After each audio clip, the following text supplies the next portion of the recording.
7,500वां जन औषधि केंद्र किया समर्पित। वीडियो कॉन्फ्रेंसिंग के जरिए पीएम ने लाभार्थियों से की बात। 1 से 7 मार्च के हफ्ते को जन औषधि सप्ताह के रूप में मनाया जा रहा है। केंद्रीय गृह मंत्री अमित शाह चुनाव प्रचार के लिए तमिलनाडु और केरल दौरे पर पहुंचे। सुचिंद्रम मंदिर में पूजा अर्चना करने के बाद किया डोर टू डोर अभियान का आगाज। नितिन गडकरी ने ग्रामीणों के विकास पर दिया जोर। देश के विकास में ग्रामीण क्षेत्रों का योगदान, ग्रामीण क्षेत्रों का विकास करना सरकार का लक्ष्य।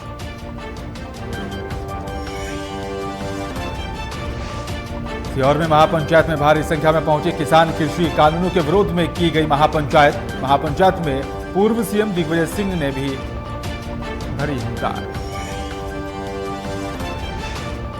दिल्ली मैराथन में विजेता खिलाड़ियों को किया गया सम्मानित। खिलाड़ियों को खेल मंत्री किरण रिजिजू ने किया सम्मानित। पहली श्रेणी कुल मैराथन 42 किलोमीटर की है। नमस्कार, मैं हूं बिलाल मलिक और आप देख रहे हैं लोकमंच। और चलिए बात करेंगे प्रधानमंत्री नरेंद्र मोदी की। प्रधानमंत्री नरेंद्र मोदी ने जन औषधि दिवस समारोह में वीडियो कॉन्फ्रेंसिंग के जरिए शिलांग में बने 7,500वें जन औषधि केंद्र को देश को समर्पित किया। फिलहाल प्रधानमंत्री नरेंद्र मोदी ने आपको बता दें कि यहां पर इस परियोजना के लाभार्थियों से बातचीत भी की है और साथ ही आपको बता दें कि पीएमओ के अनुसार प्रधानमंत्री भारतीय जन औषधि परियोजना का मकसद लोगों को कम कीमत पर गुणवत्ता वाली दवाइयां उपलब्ध कराना है। इन केंद्रों में 40 से 90% तक दवाइयां सस्ती मिलती है और आपको बता दें कि इस वित्त वर्ष में यहां पर 4 मार्च 2021 तक इस केंद्र से दवाइयां खरीदने पर लोगों को कुल 3,600 करोड़ रुपए की बचत हुई है। जन औषधि केंद्र के बारे में ज्यादा से ज्यादा लोगों को जानकारी देने के लिए 1 से 7 मार्च तक इस हफ्ते को जन औषधि सप्ताह के रूप में मनाया जा रहा है।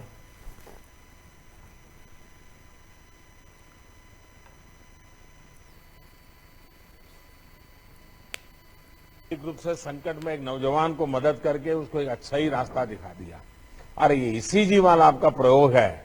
वो तो वाकई में मानता हूं जो जन औषधि केंद्र के लोग आज सुन रहे हैं उनको भी ऐसे नए नए आइडियाज आएंगे और वे भी कुछ डॉक्टरों की मदद से जन औषधि केंद्र को एक प्रकार से जन उपयोगी बना देंगे। मैं आपको बहुत बधाई देता हूं, बहुत शुभकामनाएं देता हूं। एक रूप से संकट। और इसी बीच बड़ी खबर आ रही है मध्य प्रदेश के सीहोर से। आपको बता दें कि महापंचायत में भारी संख्या में पहुंचे किसान। कृषि कानूनों के विरोध में एक महापंचायत यहां पर की गई है। महापंचायत में पूर्व सीएम दिग्विजय सिंह ने भी शिरकत की है और साथ ही आपको बता दें कि इस महापंचायत में जो है भारी संख्या में किसान पहुंचे और साथ ही कांग्रेस के नेता और कार्यकर्ता भी शामिल हुए। और साथ ही आपको बता दें कि यहाँ पर कृषि कानूनों के खिलाफ एक बार फिर से सरकार को घेरने की कोशिश की गई है। मध्य प्रदेश के सीहोर से इस वक्त की बड़ी खबर आपको बता रहे हैं। आपको बता दें कि महापंचायत में भारी संख्या में किसान और साथ ही कांग्रेस के यहाँ पर नेता और कार्यकर्ता भी शामिल हुए। कृषि कानूनों के विरोध में इस महापंचायत का कांग्रेस की तरफ से आयोजन किया गया। महापंचायत में पूर्व सीएम दिग्विजय सिंह ने भी शिरकत की और साथ ही इन तीनों कानूनों को लेकर केंद्र की नरेंद्र मोदी सरकार को घेरने की यहाँ पर कोशिश की है। और साथ ही यहाँ पर जो है इस महापंचायत में तीनों कानूनों को किसानों के खिलाफ बताया गया है।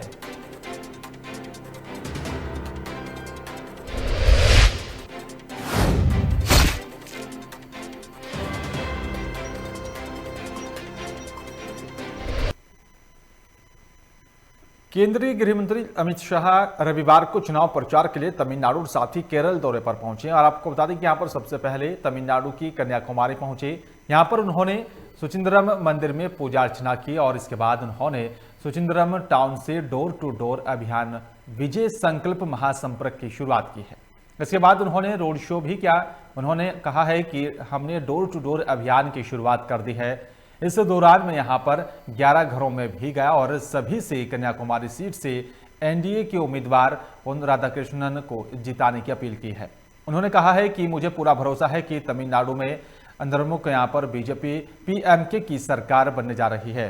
सुचिंद्रम टाउन के बाद अमित शाह ने एक रोड शो में यहां पर हिस्सा लिया और गृहमंत्री रोड शो के बाद यहां पर कन्याकुमारी में भी उडुपी होटल में कार्यकर्ता सभा में भी शामिल होंगे।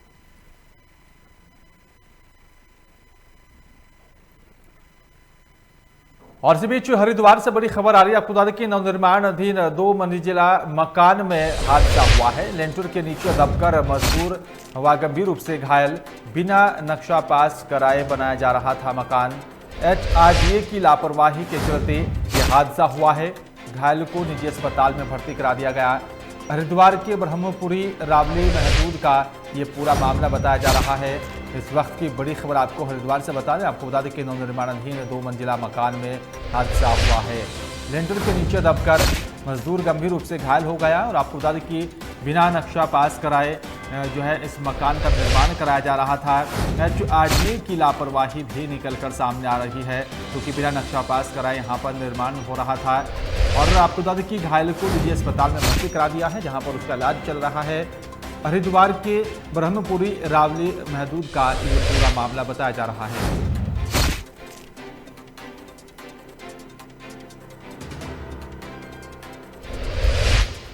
इस वक्त की बड़ी खबर आपको हरिद्वार से बता रहे हैं। आपको बता दें कि नवनिर्माणाधीन 2 मंजिला मकान में हादसा हुआ है।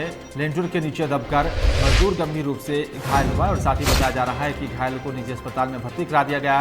साथ ही आपको बता दें कि यह भी जानकारी निकलकर सामने आ रही है कि जो निर्माण यहाँ पर हो रहा था, जो मकान बनाया जा रहा था, बिना नक्शा पास कराए ही मकान का निर्माण कराया जा रहा था। HRDA की ये बड़ी लापरवाही भी निकलकर सामने आ रही है कि किस तरह से बिना नक्शा पास कराए यहाँ पर जो है निर्माण कराया जा रहा था। तो कहीं ना कहीं HRDA की भी यह बड़ी लापरवाही है। और आपको बता दें कि घायल को निजी अस्पताल में भर्ती करा दिया है, जहां पर उसका इलाज चल रहा है।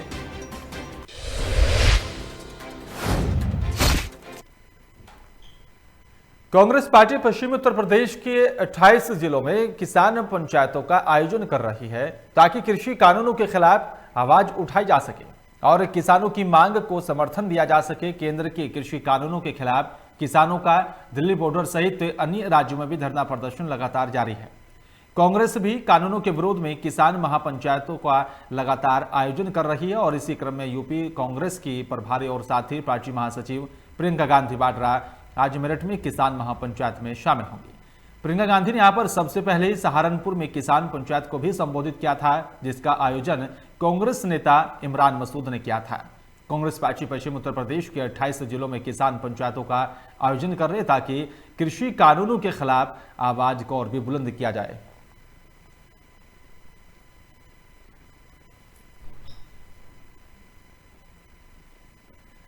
और इस बीच हाथरस से बड़ी खबर आ रही है। आपको बता दें कि शॉर्ट सर्किट से बैटरी फैक्ट्री में भीषण आग लगी है।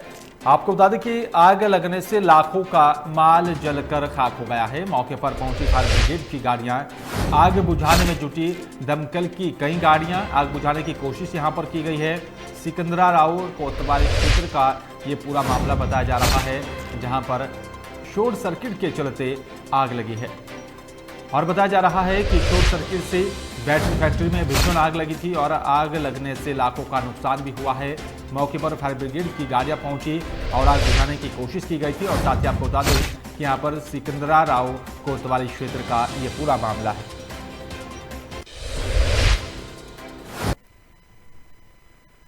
सड़क परिवहन मंत्री नितिन गडकरी ने कहा है कि देश के विकास में ग्रामीण क्षेत्रों का बहुत बड़ा योगदान है। भारत के ग्रामीण क्षेत्रों की कमाई 88,000 करोड़ रुपए है और सरकार का लक्ष्य इसे अगले 5 साल में 5 लाख करोड़ तक पहुंचाने का है। उन्होंने कहा है कि ग्रामीण इंडस्ट्री का भी विकास करना उनकी सरकार की महत्वपूर्ण योजना है और साथ ही ग्रामीण क्षेत्रों में तकनीक को भी विकसित करने की बेहद आवश्यकता है। नितिन गडकरी ने कहा है कि गरीबी दूर करने, संसाधनों के उपयोग और साथ ही प्लान को रोके बिना ग्रामीण क्षेत्रों का विकास करना संभव नहीं है। Our industry, village industry turnover is 88,000 crore, and my highest priority as a MSME minister to make it up to 5 lakhs crore within 5 years. So village industry is the best important mission for me. So we need to develop the technology, particularly in the village area, agriculture and rural and tribal area. Without that, eradication of poverty, utilization of resources and stopping urban migration, these are the important mission for all. और इसी बीच हरिद्वार से बड़ी खबर आ रही है। आपको बता दें कि लोहा पुल से महिला ने गंग नहर में छलांग लगा दी है और बताया जा रहा है कि राहगीरों ने भी महिला को देख नहर में लगाई छलांग। महिला को बचाने के लिए नहर में कूदे दो युवक, महिला को बाहर निकालकर निजी अस्पताल में भर्ती कराया गया है। जानकारी पाकर पुलिस भी मौके पर पहुंची। हरिद्वार की रानीपुर कोतवाली क्षेत्र का ये पूरा मामला बताया जा रहा है। हरिद्वार से इस वक्त की बड़ी खबर आप तक पहुंचा रही। लोहा पुल से महिला ने गंग नहर में छलांग लगा दी थी और साथ ही आपको बता दें कि यहाँ पर नहर में जो है महिला को बचाने के लिए दो युवक भी कूदे और साथ ही महिला को बाहर निकालकर निजी अस्पताल में भर्ती कराया गया। साथ ही आपको बता दें कि सूचना पाकर जो है पुलिस भी मौके पर पहुंची। हरिद्वार की रानीपुर कोतवाली क्षेत्र का ये पूरा मामला बताया जा रहा है।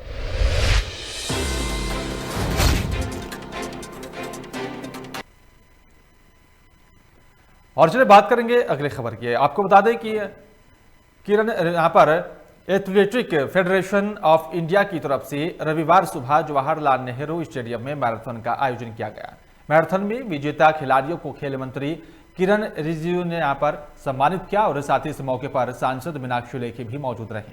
मैराथन JLN स्टेडियम में शुरू होकर स्टेडियम में ही खत्म हुई और मैराथन के अंतर्गत दौड़ की 3 श्रेणियां रही हैं। पहली श्रेणी फुल मैराथन 42 किलोमीटर की रही और साथ ही जो सुबह 4:30 बजे से शुरू हुई और इसमें यहाँ पर 200-200 के समूह में यहाँ पर एथलीट भाग ले रहे हैं। और ये दूसरी श्रेणी हाफ मैराथन में 21 किलोमीटर की हो रही है और साथ ही जो सुबह 6:30 बजे से शुरू हुई और इसमें यहाँ पर 200 एथलीट भाग ले रहे और साथ ही वहीं तीसरी श्रेणी में 10 किलोमीटर की दौड़ शामिल की गई।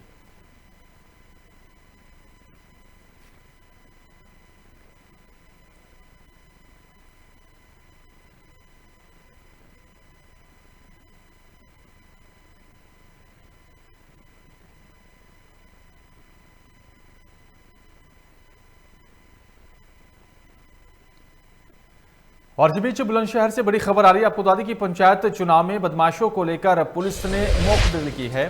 दंगा निरोधक दस्ते ने पुलिस लाइन में की मॉक ड्रिल।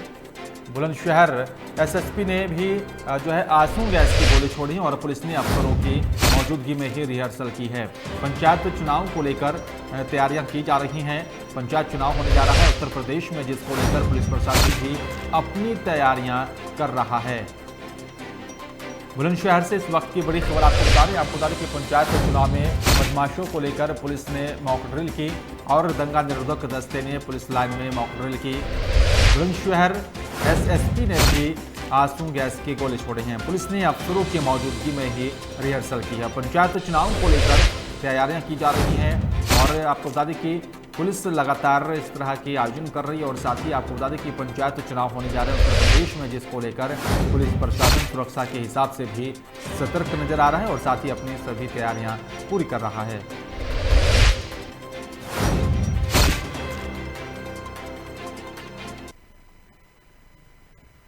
गुजरात में नर्मदा जिले के केवड़िया से अहमदाबाद आ रहे एक सैन्य हेलीकॉप्टर को तकनीकी खराबी की वजह से खेड़ा जिले के वीना गांव में ही खेत में आपात लैंडिंग करनी पड़ी है। हेलीकॉप्टर में यहां पर सेना के एक लेफ्टिनेंट जनरल समेत 3 अधिकारी सवार थे। गुजरात में नर्मदा जिले के केवड़िया से अहमदाबाद आ रहे सैन्य हेलीकॉप्टर को तकनीकी खराबी की वजह से यहाँ पर उतारा गया था और साथ ही आपको बता दें कि 3 अधिकारी जो है यहाँ पर जो है सुरक्षित बताए जाने और साथ ही आपको बता दें कि कमांडर कॉन्फ्रेंस में हिस्सा लेकर वापस लौट रहे थे। इसी घटना में किसी को किसी भी प्रकार की हानि नहीं हुई है।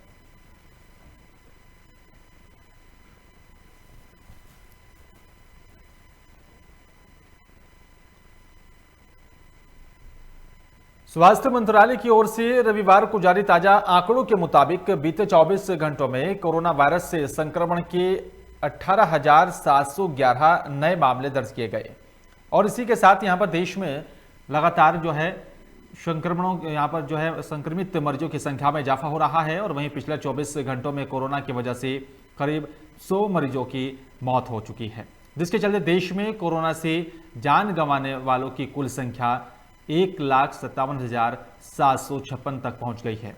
स्वास्थ्य मंत्रालय के ताजा आंकड़ों के अनुसार पिछले 24 घंटों में 14,392 कोरोना मरीज स्वस्थ होकर अपने घर पहुंचे हैं।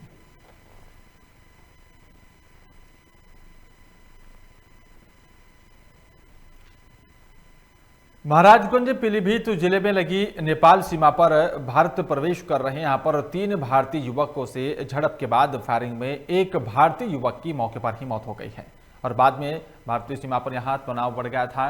नेपाल पुलिस के इस फायरिंग के बाद स्थानीय नागरिकों में भी काफी आक्रोश देखा जा रहा है और इधर इस घटना के बाद यूपी से लगी सभी भारत नेपाल सीमा पर तैनात सुरक्षा एजेंसियों को भी अलर्ट कर दिया गया। महाराजगंज जिले से लगी भारत नेपाल सीमा को भी अलर्ट कर दिया गया है। सोनौली सीमा पर एसएसबी के जवानों ने यहां पर पेट्रोलिंग और भी तेज कर दी और साथ ही सीमा पार कर रहे लोगों से गहनता से जांच पड़ताल की जा रही है, उनसे और पूछताछ भी की जा रही है। नेपाल की तरफ से हो रहे विवाद के बाद सोनौली सीमा पर एसएसबी जवानों के साथ साथ डॉग स्क्वाड की टीम को भी जांच पड़ताल में लगाया गया है।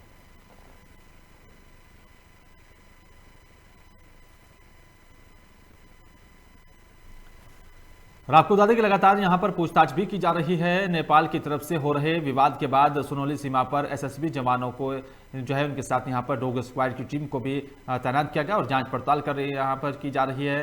साथ ही आपको बता दें कि सीसीटीवी कैमरे से भी सरहद पर निगरानी रखी जा रही है। और वहीं महाराजगंज कमांडेंट मनोज सिंह ने भी मौके पर पहुंचकर सोनौली बॉर्डर का औचक निरीक्षण किया और साथ ही दिशा निर्देश यहां पर जारी किए हैं। आपको बता दें कि जिस तरह से ये विवाद अब बढ़ता जा रहा है, क्योंकि आपको बता दें कि जिस तरीके से फायरिंग यहाँ पर नेपाल के जो है सुरक्षा वहाँ पर तैनात कर्मियों ने की थी और उसमें एक भारतीय नागरिक की मौके पर ही मौत हो गई थी, जिसके चलते जो है स्थानीय लोगों में भी काफ़ी नाराजगी देखी जा रही है।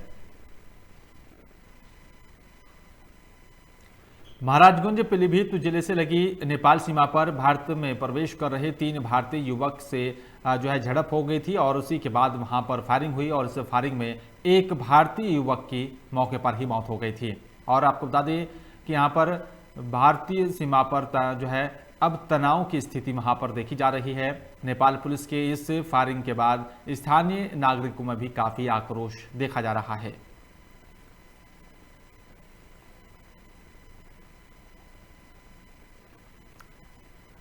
हैदराबाद में आयोजित फैशन शो में मिसेज इंडिया का खिताब जीतकर गुंजन विश्वकर्मा ने मिर्जापुर जिले का नाम रोशन किया है। उनकी जीत पर उनके गांव में खुशी का माहौल है। वो चुनार तहसील के गौरा गांव की रहने वाली है और हैदराबाद में आयोजित फैशन शो में मिस इंडिया का खिताब हासिल कर क्षेत्र का नाम रोशन किया है। गुंजन ने यहाँ पर काशी हिंदू विश्वविद्यालय वाराणसी से वर्ष 2016 में स्नातक की डिग्री प्राप्त की। इसके बाद वर्ष 2020 में चंदौली जिले के पड़ाव स्थित इंस्टीट्यूट ऑफ टेक्नोलॉजी से फैशन डिजाइनिंग में डिप्लोमा हासिल किया। और साथ ही यहाँ पर हमारे संवाददाता राम कुमार सिंह ने गुंजन विश्वकर्मा से उनके इस सफर के बारे में खास बातचीत की। कहाँ से इनका बचपन से लेकर अब तक का सफर कैसा रहा, हम मिसेज इंडिया से जानना चाहते हैं। गुंजन विश्वकर्मा से वही आपसे हम बात करते हैं। मिसेज इंडिया बनने तक का सफर कैसा रहा? जी, मेरा मिसेज इंडिया बनने तक का सफ़र अगर मैं बचपन से कहूँ तो कठिनाई भरा थोड़ा तो रहा, क्योंकि मैं किसान की बेटी हूँ, किसान परिवार की बेटी हूँ और मेरा गांव छोटा सा है जिनमें सड़कें नहीं हैं और थोड़ी सी सोच भी है कि लड़कियाँ क्या करेंगी पढ़ लिख कर, क्या करेंगी आगे बढ़कर। तो मेरा यहाँ से थोड़ा सफ़र कठिनाई भरा रहा, क्योंकि कहीं भी पहुँचने के लिए सबसे ज़्यादा ज़रूरी होता है पढ़ाई, जो कि बेसिक नॉलेज आपको बहुत ज़रूरी होती है। तो पढ़ाई के लिए स्कूल जाने में कठिनाइयाँ होती थी, सड़कें नहीं थी, मिट्टी की रोड थी, तो बारिश में सारी सड़कें गीली हो जाती थी, साइकिल फंस जाती थी। तो किसी तरह निकाल के जाना और उस पढ़ाई को कंप्लीट करना, तो वो थोड़ी सी कठिनाई भरी रही। और मिसेज इंडिया बनने तक, वहाँ तक जाने का सफ़र भी थोड़ा सा रहा। आपका शिक्षा किस विद्यालय से हुआ? शुरुआत कहाँ से हुआ है बचपन से शिक्षा? बचपन से मेरा junior high school complete MBN कोलना से हुआ कंप्लीट। इसके बाद मैं हाई स्कूल हरिश्चंद्र से किया और कमला नेहरू कन्या विद्यालय से मैंने अपना इंटर कंप्लीट किया। उसके बाद ग्रेजुएशन मेरा बीएचयू से हुआ और मेरा मेन कोर्स जो था एम्बिसन इंस्टीट्यूट ऑफ टेक्नोलॉजी से मैंने fashion designing and garment technology complete किया, डिप्लोमा वहाँ से। ये प्रतियोगिता कहाँ पर था मिसेज इंडिया का? ये अहमदाबाद में गांधीनगर में हुआ था, गुजरात में। कितने दिन का ये प्रतियोगिता था? ये 4 दिन का था। औरत इस लाइन में जाने के लिए बहुत सोचती हैं कि उनके ससुराल वाले उनका साथ देंगे कि नहीं देंगे। एक तरह से उनका ये सपना कहीं ना कहीं दबा रह जाता है, लेकिन मेरे हस्बैंड ने मुझे बोला कि तुम्हें जो करना है तुम करो, तुम्हारा जो सपना है तुम करो, मैं तुम्हारे साथ हूँ। वो मेरे बैकबोन की तरह मेरे साथ वहाँ खड़े रहे और मेरा पूरा सहयोग दिया। और लेकिन मैं अपने माँ बाप, अपने परिवार वालों को भी श्रेय देना चाहूँगी, क्योंकि नींव उन्होंने ही रखा था। पहली सीढ़ी उन्होंने दिया और लास्ट तक मेरे हस्बैंड पहुँचाए। तो मैं अपने माँ बाप के साथ साथ अपने हस्बैंड को श्रेय देना चाहूँगी। इनका साफ तौर पे कहना है कि मैं पूरा अपने परिवार को धन्यवाद देना चाहता हूँ। इसमें हमको आगे बढ़ने में सब लोगों ने मदद किया। इसका श्रेय मैं पूरे अपने पति के साथ पूरे परिवार को देना चाहता हूँ। गोरखपुर में गोरखपुर जागो फाउंडेशन और साथ ही जिला प्रशासन के सहयोग से गोरखपुर शहर से शहीद स्थली चौरी चौरा तक 27 किलोमीटर की दूरी को यहाँ पर 53 कलाकार बच्चों ने नृत्य यात्रा से पूरा कर अनोखा रिकॉर्ड अपने नाम दर्ज कराया है। आपको बता दें कि जागरूक गोरखपुर फाउंडेशन के निदेशक अमित सिंह पटेल के संयोजन में यहाँ पर कार्यक्रम की रूपरेखा तैयार की गई और वहीं गोरखपुर के कलेक्ट्रेट परिसर से ही यहाँ पर लाल बहादुर शास्त्री चौक होते हुए सुबह 7 बजे गोरखपुर के एडीएम वित्त और साथी राजस्व राजेश कुमार सिंह ने यहाँ पर अनोखी नृत्य यात्रा को हरी झंडी दिखाकर रवाना किया। जहाँ पर 27 किलोमीटर लंबी यात्रा का हर जगह पर स्वागत हुआ और वहीं बच्चे नृत्य की यहाँ पर मनमोहक प्रस्तुति से लोगों का मन मोहते हुए आगे बढ़ते रहे। आपको बता दें कि गोरखपुर शहर से चौरी चौरा तक सकुशल पहुंचने तक इस यात्रा के स्वागत और साथ सुरक्षा के भी कड़े बंदोबस्त किए गए थे। आज चौरी चौरा शताब्दी समारोह को लेकर के आज 27 किलोमीटर की युवक युवतियां 53 कलाकार नजर आएंगे शहीदों के नाम व कार्यक्रम करते हुए। हम आपको बता दें कि आज गोरखपुर शहर से जो है 7 बजे इस कार्यक्रम को हरी झंडी दिखा करके एडीएम वित्त ने शुरुआत की इस कार्यक्रम को। हम आपको बता दें कि आज गोरखपुर शहर से जो है 53 युवक युवतियां इस कार्यक्रम में प्रतिभागियों का अपना जो है समायोजन कर रहे हैं आज शहीदों के नाम। हम आपको बता दें गोरखपुर में ऐसा पहली बार हुआ है जब शहीद स्थली चौरी चौरा शताब्दी समारोह के दौरान अनोखा रिकॉर्ड बनाने जा रहा है। हम आपको जागो गोरखपुर फाउंडेशन जिला प्रशासन के सहयोग से इस कार्यक्रम का आयोजन किया गया है। चौरी चौरा तक 27 किलोमीटर की दूरी तक आज 53 कलाकार बच्चे नृत्य की यात्रा निकाल करके अनोखा रूप देंगे और अपने नाम वर्ल्ड रिकॉर्ड करेंगे। इस कार्यक्रम के जो है रूपरेखा अमित सिंह ने सहयोग करके तैयार की है। अमित सिंह ने बताया कि इस कार्यक्रम के माध्यम से वर्ल्ड रिकॉर्ड बनाया जाएगा। जो 27 किलोमीटर की नृत्य यात्रा है यह ऐसा पहली बार हुआ है। आज तक आपने साइकिल यात्रा देखी होगी, रथ यात्रा देखी, मोटरसाइकिल यात्रा, लेकिन आज पहली बार जो है वर्ल्ड में एक ऐसा रिकॉर्ड कायम होने जा रहा है जिसमें नृत्य यात्रा निकाली गई है, जिसमें 27 किलोमीटर तक 53 युवक युवतियां जो है अपने प्रतिभागों। यूपी के इटावा में यहाँ पर एक 18 साल के युवक ने पड़ोसी से विवाद होने पर आत्महत्या कर ली और वहीं युवक के पंख से लटका हुआ देख परिजन युवक को अस्पताल लेकर पहुंचे, जहां पर डॉक्टरों ने युवक को मृत घोषित कर दिया। वहीं युवक की मौत के बाद परिजनों ने अस्पताल में तोड़फोड़ की और साथ ही युवक के शव को यहां पर मोर्चरी से निकलवा कर जीएम चौराहे पर शव रखकर जाम लगा दिया था और विरोध प्रदर्शन किया, जिसकी जानकारी पाते ही पुलिस मौके पर पहुंची और साथ ही परिजनों को समझाने के बाद जाम को खुलवाया। वहीं जिला अस्पताल के CMS SN भदौरिया ने कहा है कि अस्पताल में तोड़फोड़ को लेकर थाना सिविल लाइन में मुकदमा दर्ज करवाया जा रहा है, जिसके बाद फिलहाल पुलिस जांच के बाद कार्रवाई करने की बात कर रही है। थाना सिविल लाइन्स के अंतर्गत एक लड़के की मृत्यु फांसी लगाने के कारण हो गई थी और जिसको ले जाकर अस्पताल ले जाएगा, जहां पर डॉक्टर ने उसे मृत घोषित कर दिया है। और इसी संबंध में जो परिवारीजन हैं वो यहाँ पर चौराहे पे खड़े थे, तो उनको समझा बुझाकर वापस अस्पताल उन्हें भेज दिया गया और आगे की इसकी जो विधिक कार्रवाई है की जा रही है। सर अस्पताल में भी तोड़फोड़ हुई है काफी? हाँ सर, उसको देख लेंगे, जांच कर लेंगे, जो जैसा भी है उस पर कार्रवाई करेंगे। हमारे पास इमरजेंसी मेडिकल अफसर डॉक्टर पीयूष त्रिपाठी का फोन आया कि सर यहाँ पर बहुत उद्यम हो रहा है और आप कुछ करिए इस बारे में, नहीं तो हम सब लोग पिटेंगे। और एक आध दो में हाथ भी घाल दिया गया है। आता है फिर मैंने यासू साहब को फ़ोन किया और बाद में जब पुलिस थोड़ी देर में नहीं आई तो जो हमारे मेडिकल अफसर स्वयं गए थाने में और पुलिस लेके आए।